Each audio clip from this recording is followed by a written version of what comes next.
Donc oui, je suis Ève Lalande, je suis chargée de mission développement durable à la communauté de communes de l'Estuaire. Alors la communauté de communes de l'Estuaire se situe sur le territoire de la Haute-Gironde, c'est le nord de la Gironde. On est voilà, entre l'Estuaire, la Charente-Maritime, le Libournais, la Charente. Donc c'est un territoire qui est très viticole, comme un peu tous les territoires girondins.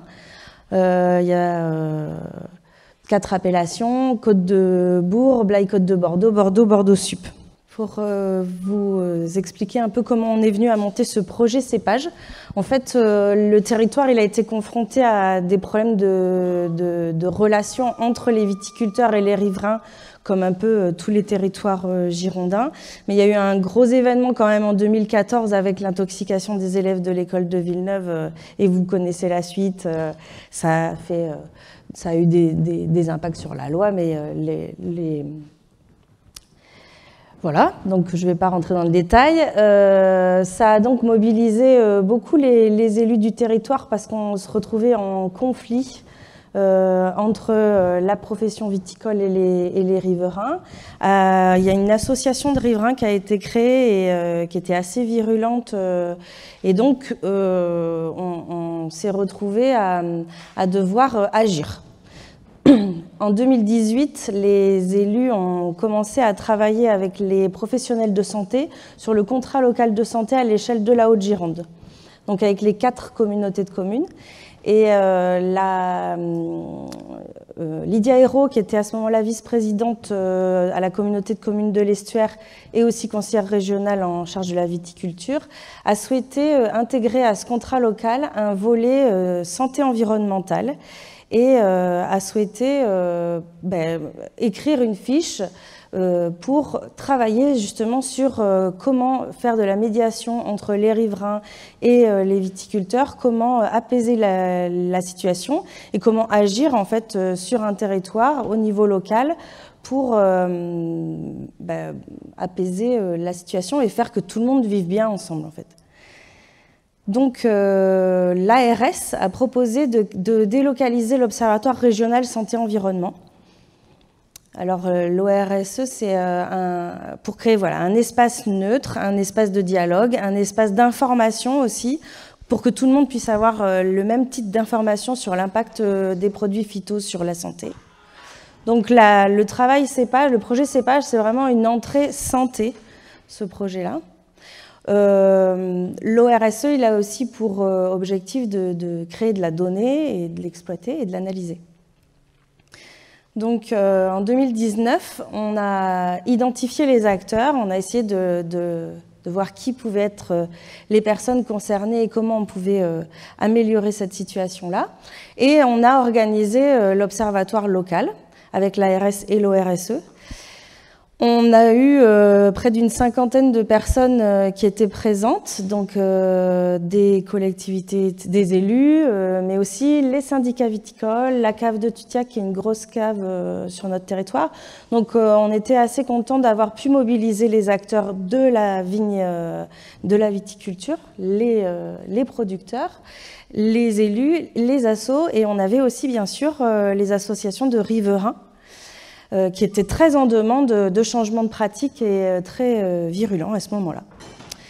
Lors de cette rencontre, on a pu poser des bases en fait, de travail communes. On a donc parlé de... Il a été exposé le diagnostic réalisé par l'ORSE, qui portait essentiellement sur les distances, enfin, le nombre d'habitants du territoire qui pouvaient être impactés par les épandages avec des distances différentes. Enfin, c'est des données qui nous permettaient de voir l'impact des épandages sur la population de la Haute-Gironde.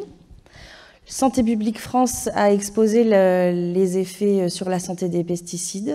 On a eu une présentation de la part des vignerons de Tutiac sur leur démarche de sortie des CMR, puisque toutes les exploitations Tutiac sont sorties des CMR aujourd'hui.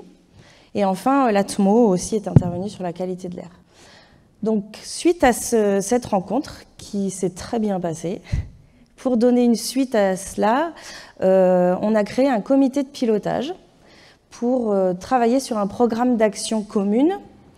Et ce comité de pilotage, il est composé donc de l'association Alerte Pesticides Haute-Gironde, des 2 syndicats viticoles, Blaye-Côte de Bordeaux et Côte de Bourg, de la cave des vignerons de Tutiac, d'une asso de viticulteurs du Cubzaguais qui s'appelle Bordeaux 45, de l'ARS, du CLS, donc Contrat local de santé, et des 4 communautés de communes. Donc, toutes ces personnes, on travaille vraiment en local, ils ont souhaité écrire une stratégie commune. En fait, il y avait vraiment une volonté de la profession d'améliorer la situation. Donc, ils ont d'abord débroussaillé et identifié des grosses pistes d'action. Donc, oui, collecter de la donnée, identifier des zones qui pourraient être des zones tampons, des zones lisières. Donc, voilà.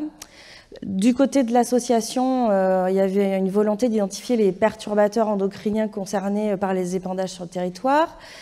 Il y a donc cet exemple-là de Tutiac, de sortie de CMR, où il a été évoqué l'idée d'accompagner toutes les exploitations de la Haute-Gironde vers cette sortie des CMR. Il a été aussi évoqué l'idée de mettre en visibilité le risque, et donc on a évoqué l'idée d'un système de communication SMS. Au niveau du calendrier, on travaillait exactement en même temps que l'écriture de la charte départementale. Donc on retrouve bien sûr les mêmes choses. Valoriser les bonnes pratiques des viticulteurs, éditer des documents informatifs, organiser des rencontres, etc. Et pourquoi pas adapter au local une charte de riverains, mais ça se faisait en même temps. Voilà. Donc, les membres du comité de pilotage ont souhaité être accompagnés par des consultants extérieurs pour qu'il y ait une neutralité en fait, dans la démarche, que ce ne soit pas les élus ou que ce ne soit pas les assos ou les viticulteurs qui animent ce groupe-là, mais que ce soit bien voilà, un apport extérieur. Donc, ils ont écrit leur demande ensemble. Et la communauté de communes, elle a lancé un marché d'AMO. Et ils ont recruté une équipe de consultantes qui s'appelle La Traverse, qui avait déjà travaillé sur des projets de médiation territoriale et de transition des territoires ruraux, qui ont commencé leur mission en décembre. Et donc, ce travail n'a pu être réalisé que parce que nous avons eu des financements de la DREAL dans le cadre de la mesure 2.2 du PRSE. Donc, La Traverse a proposé une méthode basée sur des ateliers et d'autres livrables dont je vais vous parler. Les premiers ateliers ont eu lieu en janvier. On a d'abord parlé de la réduction d'utilisation des produits phyto et dans un second temps de l'information des populations. On a listé une grande série d'actions qui pourraient être mises en place. Alors rien de très original, mais c'était intéressant que tous les acteurs, on avait les chargés de mission Natura 2000, Arbres et Paysages, les élus, toute la profession locale. Donc on a essayé vraiment le plus possible de mettre tous les acteurs autour de la table. Et donc on a défini certaines pistes d'action, j'avance un peu. L'originalité de cette action, c'est qu'on a aussi réalisé des podcasts. Là, l'objectif, c'était vraiment de pouvoir parler des pratiques viticoles sur le territoire de la Haute-Gironde pour pouvoir le mieux possible informer les habitants de l'existant. Et donc, il y a une série de 9 podcasts qui a été réalisée. On a interviewé une trentaine de personnes, donc des viticulteurs du territoire, des riverains, des caves, des syndicats, des professionnels de l'environnement, la chambre, Agrobio, tous les acteurs, pour parler au départ de la viticulture hier et aujourd'hui, et puis aller progressivement vers comment relever le défi du changement. Alors, pour le moment, il y a 9... alors, je vous invite à aller écouter ces podcasts, c'est vraiment passionnant. Et c'est la Haute-Gironde, mais en fait, c'est la Gironde, et en fait, c'est tous les territoires viticoles français. C'est ça qui est intéressant, c'est vraiment... ça peut s'appliquer à partout, en fait. Donc c'est vraiment intéressant. Mais en fait, le défi, c'était surtout de faire se rencontrer des personnes qui ne veulent pas se rencontrer au départ. Donc ça, c'est fait. Et par contre, donc là, il y en a 9. Et il y en aura 2 ou 3 autres qui auront plus une entrée santé à venir. Ensuite, donc voilà, vous pouvez retrouver les podcasts sur la chaîne YouTube de la CCE, enfin de la communauté de communes. Et sur la table dehors, je vous ai laissé des brochures, je vais en parler, voilà, on a réalisé une brochure. Il y a un QR code qui vous permet d'aller sur les podcasts. Donc on a aussi réalisé une brochure destinée aux habitants. L'idée, c'était destiné aux habitants et aux nouveaux habitants. On en parlait ce matin, il y a des personnes qui arrivent en territoire viticole sans connaître et qui pensent être pouvoir décider de comment ça se passe. Enfin, ils arrivent quand même sur un territoire viticole où il y a des gens qui travaillent et il faut aussi savoir s'adapter au territoire. Donc cette brochure, elle rappelle le métier de viticulteur. On a réalisé un petit mémo frigo pour rappeler la saisonnalité du travail de la vigne.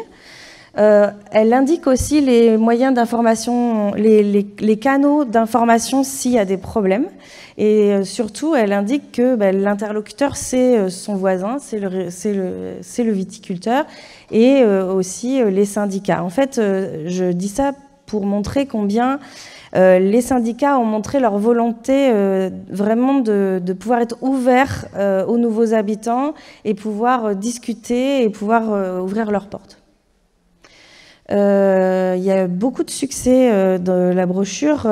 Les élus des communes ont souhaité faire une réédition de la brochure. Donc il y en a qui les ont distribuées en porte-à-porte avec le journal municipal. L'objectif, c'est que toutes les maisons de Haute-Gironde puissent avoir leur brochure sur le frigo, quoi. Donc voilà, la brochure. Voilà, on a commencé à mettre en place des actions concrètes. Magali en a parlé ce matin, l'expérimentation site sensible, donc je ne vais pas trop rentrer dans le détail. Ce qui est intéressant, c'est que quand même les 4 châteaux concernés étaient volontaires, parce qu'on a bien noté la volonté d'apaiser la situation, et tout le monde aimerait bien que ça se passe bien. Et ça a permis de mettre en application des actions qui étaient ressorties des travaux des ateliers. Donc en fait, tout de suite, c'était l'objectif aussi de ce groupe de travail, c'est de dire on est dans la réflexion-action, il faut que très rapidement on fasse des choses. Donc l'expérimentation site sensible, ça fonctionne. Les réunions avec les riverains et les élus ne sont pas encore mises en place, mais ça ne devrait pas tarder. La MSA, juste pour le petit détail, en fait, au départ, c'était vraiment un partenariat avec la Chambre d'agriculture. Et lors des ateliers, la MSA a entendu parler de ce projet et a dit « mais nous aussi, on veut participer à l'expérimentation ». Et ils se sont greffés au projet et voilà, c'est juste pour dire qu'il y a une dynamique globale, il y a vraiment une dynamique de tous les acteurs sur le changement, quoi. Et on a travaillé aussi, alors là c'est que la communauté de communes de l'Estuaire et pas toute la Haute-Gironde, avec AgroBio. Dans le cadre de notre projet alimentaire territorial, on a proposé à tous les agriculteurs, et pas que les viticulteurs, un diagnostic de conversion. Donc on a fait une information sur ce diagnostic de conversion et on finance en plus la simulation technico-économique. Donc voilà, on essaye d'avoir des actions incitatives et d'accompagnement des viticulteurs de notre territoire et agriculteurs, tout confondu. Voilà, j'ai essayé d'être brève.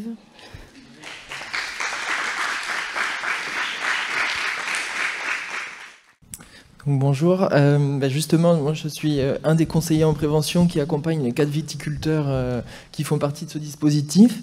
Et donc on a souhaité s'inscrire là-dedans aussi parce qu'on se préoccupe avant tout de sortir des CMR, de réduire les phytos et tout ça d'un point de vue de l'environnement au départ. En tout cas, c'est la représentation qu'ont les gens, mais sans se préoccuper de l'impact de ces conversions sur les conditions de travail. Alors certes, ils sont moins exposés aux produits phyto, mais on l'exprimait, c'est aussi beaucoup plus de passages dans les vignes, une réactivité qui doit être enfin voilà, souvent du jour au lendemain, des horaires de travail qui sont aussi, beaucoup de travail la nuit, parce qu'à proximité des sites sensibles, il faut intervenir et traiter avant l'ouverture des écoles, de l'hôpital de Blaye, etc.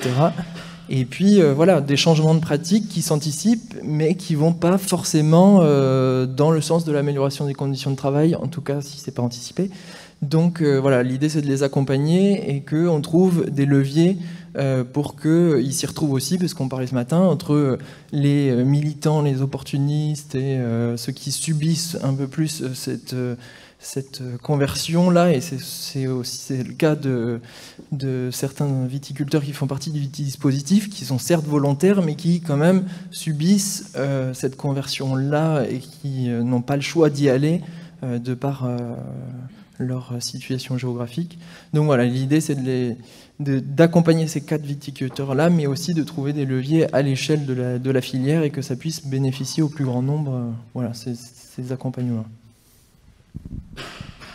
Oui, et puis ce qui était intéressant, c'est que c'est collectif. On n'impose rien. Il y a eu un tour de table. Les viticulteurs ont pu proposer des choses. Et c'est ça qui est intéressant dans ce projet, c'est que ça vient vraiment des acteurs et il n'y a rien d'imposé, quoi. C'est vraiment, tout se fait au jour le jour, petit à petit, mais tout se construit petit à petit, mais ça fonctionne parce que ça vient d'eux, quoi. Voilà. Je vais rester avec ma thématique, toujours, tourisme. Du coup, par rapport, vous avez quand même eu cette volonté avec les habitants, mais ça implique aussi les acteurs économiques. Et au niveau destination de touristes, vous avez eu quelle action? Vous allez avoir quelle action? Alors, on est assez structuré au niveau touristique. Donc, nos 2 syndicats participent beaucoup à la stratégie touristique du territoire Blaye-Bourg-Terre d'Estuaire. Donc il y a un volet œnotouristique fort. Oui, alors, je pense qu'il y a une volonté de la part des professionnels d'améliorer leur visibilité. Mais au-delà de ça, c'est aussi une volonté valeur. Par exemple, le Bourg, ils sont en train d'intégrer dans leur cahier des charges le HVE3. Et c'est fort, en fait, comme action de la part de ce syndicat-là. Donc, il y a à la fois la volonté de verdir leur image, mais en même temps, ils mènent des actions qui sont efficaces, quoi, et qui ont des résultats derrière. Mais par contre,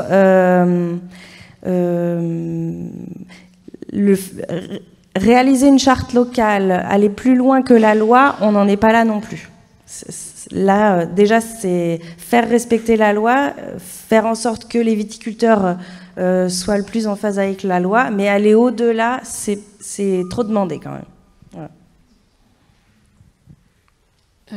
Tiens, moi, ma question, elle est un peu dans ce sens-là, justement. Je me demandais, mais quelles sont les prochaines étapes? Parce que c'est énorme déjà, bravo pour tout ce travail. Et quelles vont être les prochaines étapes? Et ensuite, j'avais une deuxième petite question aussi. C'était, est-ce que du coup, vous avez mis des indicateurs pour suivre un petit peu tout cela au niveau de la collectivité, au niveau de ce qui se fait, enfin voilà, des indicateurs, quoi. Alors, les étapes. Alors, la prochaine étape, on va essayer de nouveau de répondre à l'appel à projet de l'Adréal pour pouvoir avoir des financements et pouvoir avoir de l'ingénierie, en fait, et mettre en place le programme d'action. S'appuyer sur le travail d'expérimentation pour pouvoir généraliser cet accompagnement. Donc ça, c'est un peu l'objectif, de pouvoir réunir les viticulteurs du territoire de la Haute-Gironde autour de cet accompagnement vers l'agriculture biologique. Et Magali le disait ce matin, sur les 4, il y en a au moins 3 qui partent sur de l'agriculture biologique. Donc c'est ou tout ou rien. Si on y va à fond. Donc c'est aussi ça. Après, tout existe déjà. Il y a peut-être un manque de visibilité de l'existant. Les syndicats essayent le plus possible d'informer leurs adhérents. La Chambre fait de son mieux aussi pour communiquer, mais peut-être qu'il y a aussi un travail d'information. Et on a beaucoup parlé sur les ateliers de transmission de pair à pair, d'actions, de visites, de visites d'autres exploitations un peu plus loin, aller voir ce qui se passe ailleurs pour essayer de mettre en application. Voilà. Et donc il y a tout ce travail-là de mise en œuvre du programme d'action qui nécessite de se structurer. Comment réagit le grand public à toutes ces démarches-là? Alors c'est tout nouveau là, la brochure elle vient juste d'être distribuée, les podcasts ils viennent juste de sortir, donc pour le moment on n'a pas encore de retour du grand public. On a, voilà, ouais. Alors si j'allais dire, le positif c'est que l'association est toujours dans le comité de pilotage, donc ils continuent de travailler ensemble. Je ne peux pas dire que ça soit simple, mais il y a eu un accord sur la brochure, même s'il y a eu des petites frictions, mais ça se fait en fait. Voilà, quand je vous disais on va ajouter d'autres podcasts, c'est que il y a un besoin quand même d'aller vers de l'information plus directe sur l'impact des pesticides sur la santé. Là, on a fait toute une première partie sur la viticulture et comment on vit sur un territoire viticole. Et là, on va faire une partie plus et comment se protéger quand même de ces, des pesticides. Moi, je voudrais juste compléter par rapport à ce que je disais ce matin, c'est qu'on est dans une démarche. Et la démarche, elle se complète entre territoire et au niveau départemental. Et par exemple, on a créé des indicateurs au niveau de la charte, sur le suivi de la charte, les adhérents, le nombre de plaintes déposées, etc., le nombre de certifications, etc. Donc, c'est en cours pour effectivement essayer de quantifier la démarche de progrès qui est en train de se réaliser, qui va prendre du temps, mais les indicateurs, on en a identifié quelques-uns, groupe par groupe. Et puis sur l'accompagnement des sites sensibles, il n'y aura pas besoin d'expérimentation de l'accompagnement des viticulteurs partout de la même façon. Par exemple, dans le Médoc, on a fait une réunion d'information avec l'appellation Médoc auprès de 10 viticulteurs. Il y en avait une quinzaine d'invités, il y en a quand même 10 qui sont venus. Ils nous ont expliqué les démarches qu'ils avaient déjà entreprises à proximité des sites sensibles. On ne part pas de rien. Donc ce qu'il faut aussi, c'est quantifier tout ce qui est déjà réalisé. Il n'y aura pas besoin de la même expérimentation partout. Il faut s'adapter, il faut adapter les méthodes. Et ce qu'on a fait sur le Médoc, voilà, c'est pas la même chose qu'on fera sur l'estuaire.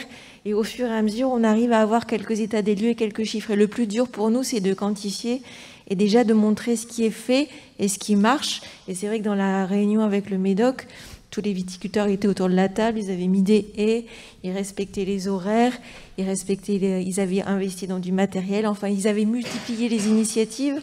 Voilà, ils avaient juste besoin d'être confortés en leur disant « c'est bien, vous allez dans le bon sens ». Et donc il faut aussi se dire que le dialogue, il passe auprès de tous les habitants, mais aussi auprès de la profession pour leur dire « ça va dans le bon sens, il faut continuer ».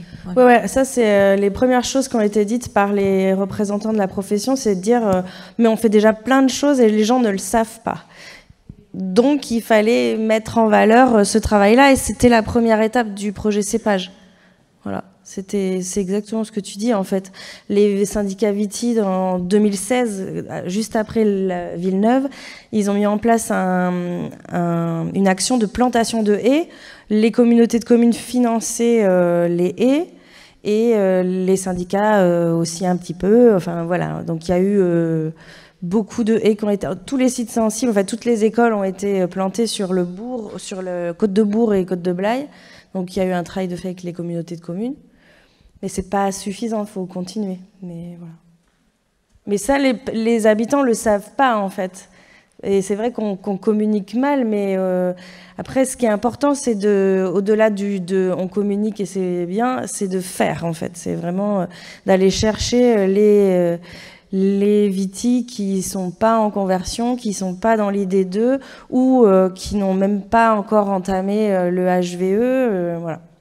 Je ne fais pas de comparaison entre AB et HVE, ça n'est pas pareil. Voilà. Mais il y a plein de choses à faire encore et c'est possible. Une dernière remarque. Une minute. Je suis aussi bavard. Il y a deux choses que le public ne sache pas, ça me pose quand même un problème parce que quand tu viens habiter à Bordeaux, tu t'imagines qu'il n'y a pas que la plage et les vers de prairie sont produits. Donc ça veut dire qu'il y a quand même un vrai comportement du public ou de certains grands publics en ce moment par rapport à ça, où nos villages viticoles sont maintenant plus des villages viticoles, et du coup on est complètement en train de changer la population et du coup la perception de ce qu'est l'agriculture. Je dis pas que c'est bien, hein, tout ce qui est fait, mais quand je vois tous ces efforts-là, j'espère que ça va payer, parce que ça veut dire que sinon on abandonne. Enfin, nous c'est clair, on le voit déjà dans les conseils municipaux, on n'a quasiment plus d'agriculteurs, plus du tout, ils sont plus représentés. La deuxième chose, ça pose un vrai problème de décision politique, d'urbanisme. Ouais. Parce que mettre une école ou mettre des maisons de retraite, ou comme on a fait chez nous, en bordure de vignes, en permanence, sur des zones au bout d'un moment, on a grignoté des terres agricoles auxquelles les agriculteurs étaient très contents de vendre au prix du mètre carré constructif plutôt qu'à l'hectare de vigne. Il ne faut pas non plus l'oublier. Sauf que derrière, ça nous génère des problèmes de partout. Donc là, est-ce que nos futurs documents d'urbanisme, les SCOT, les PLUI, etc., vont vraiment prendre ça en compte? Je pense que c'est hyper important. Sinon, Ouais, alors justement, c'est une des actions phares quand même du CEPAGE, c'est de travailler sur les documents d'urbanisme. Il y avait donc un atelier qui était dédié justement à intégrer dans les PLU, PLUI. Alors le SCOT, aujourd'hui, on a une information un peu sur les distances. Il y a quelque chose qui a été indiqué quand même dans le SCOT, mais c'est pas imposable. Voilà, donc ça sera quand même aux élus qui sont en train de construire leur PLU, PLUI d'imposer ça. Et une des vocations du projet CEPAGE, c'est aussi de pouvoir aller communiquer sur les réunions publiques et de faire un peu de lobbying pour que soit pris en compte cette question-là des ZNT et de la protection des riverains et aussi de la protection des viticulteurs qui se retrouvent enfermés à l'intérieur d'espaces urbanisés. Donc c'est là. Et d'ailleurs, il y a un des viticulteurs qui suit l'expérimentation qui, lui, s'est fait grignoter et qui a des parcelles à l'intérieur de maisons, en fait. Donc c'est ça aussi. Et puis les élus, aujourd'hui, je pense qu'il n'y a pas eu de prise en compte de tout ça pendant un long moment. Et puis si les élus étaient les viticulteurs, et les élus qui étaient les viticulteurs faisaient en sorte qu'ils puissent vendre leurs terres en constructible.